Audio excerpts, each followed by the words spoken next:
Hello guys, आज हम लोग फिर आ चुके हैं एक नए वीडियो के साथ। जैसा कि मैंने बोला था कि फिजिक्स का नया चैप्टर मैंने शुरू किया है, पहला चैप्टर। ठीक, और पहला चैप्टर का सबसे इम्पॉर्टेंट टॉपिक है कूलाम का नियम। ठीक, आज उसको हम लोग क्या करेंगे, इस वीडियो में कवर करने की कोशिश करेंगे। जैसा कि तुम देख सकते हो स्क्रीन पे आ रहा है कूलाम का नियम।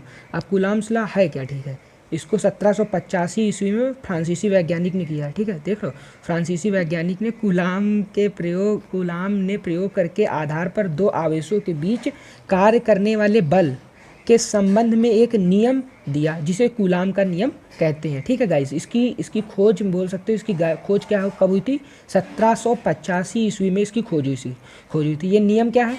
दो स्थिर बिंदु आवेशों के बीच। अब देखो यहाँ चित्र में जैसे दर्शा रहा है गुरु कि Q1 एक स्थिर बिंदु आवेश है, दूसरा कौन सा है? Q2 एक बिंदु आवेश है, स्थिर बिंदु आवेश, जो हमने तुमको बताया। अब देखो मैं तुमको पन्ने में समझाता हूँ। ठीक है, ये मैंने एक माना बिंदु आवेश, क्या माना? बिंदु आवेश Q1, और ये मैंने माना एक कुछ दूरी पर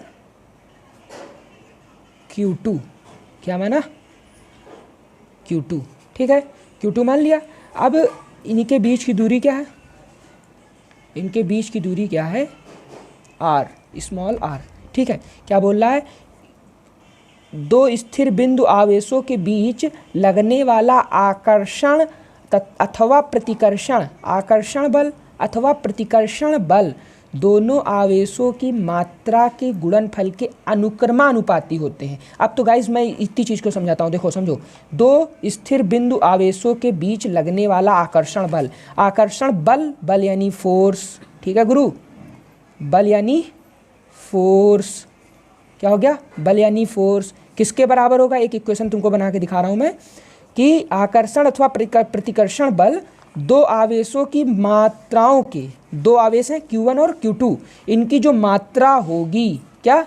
जो इनकी मात्रा होगी उनके गुणनफल के अनुक्रमानुपाती। मतलब ऐसा बनेगा, directly proportional date Q1 Q2।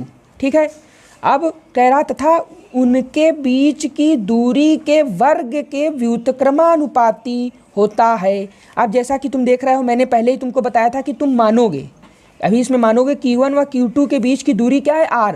एक मान लिया तुमने Q1 और Q2 के बीच की दूरी R है, तो बोल रहा है उनके बीच की दूरी के वर्ग के व्युत्क्रमानुपाती, मतलब 1/r² होगा। यहाँ पे क्या होगा? 1/r²। ठीक है, 1/r² होगा। जब इसको तुम गाइज हल करोगे तो F इज directly proportional to Q1 Q2 upon R²।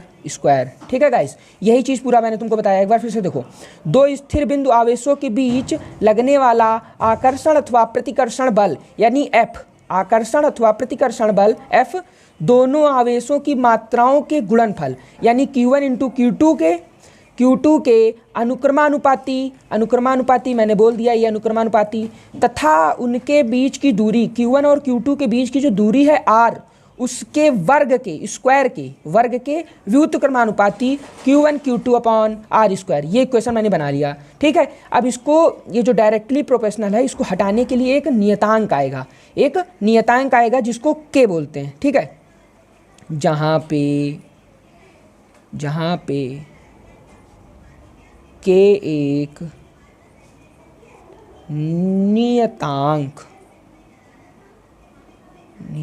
इसको इंग्लिश में बोलते हैं कांस्टेंट, इंग्लिश में इसको बोलते हैं कांस्टेंट। ठीक है, अब यार कांस्टेंट की भी कुछ वैल्यू होती होगी। अब अगर कांस्टेंट लगा दोगे तो F is equal to K Q1 Q2 upon R²। ठीक है, अब K की वैल्यू रखोगे, हैं K की वैल्यू रखोगे। अब K किसके बराबर है? K बराबर है 1/4πε0 के बराबर होगा। ये क्या है? 1/4πε0 के बराबर होगा। अब यार इसकी कुछ वैल्यू होती होगी, है ना? अब आपके मन में आ रहा होगा इसकी कुछ वैल्यू होती होगी, तो इसकी वैल्यू होती है 9.0 इंटू 10⁹ न्यूटन प्रति मीटर। ठीक है, तो गाइस हम लोग इसको कंटिन्यू ख़त्म कर चुके हैं। ठीक है, जैसा कि तुम इसमें देख सकते हो F is equal to 9.0 into 10 की power 9 Q1 Q2 upon are square. इसको मैंने तुमको पूरा परिभाषा के तौर से समझा दिया था। ठीक है, इसको मैंने तुमको पूरा परिभाषा के तौर से समझा दिया था। एक बार दोबारा से देखते हैं।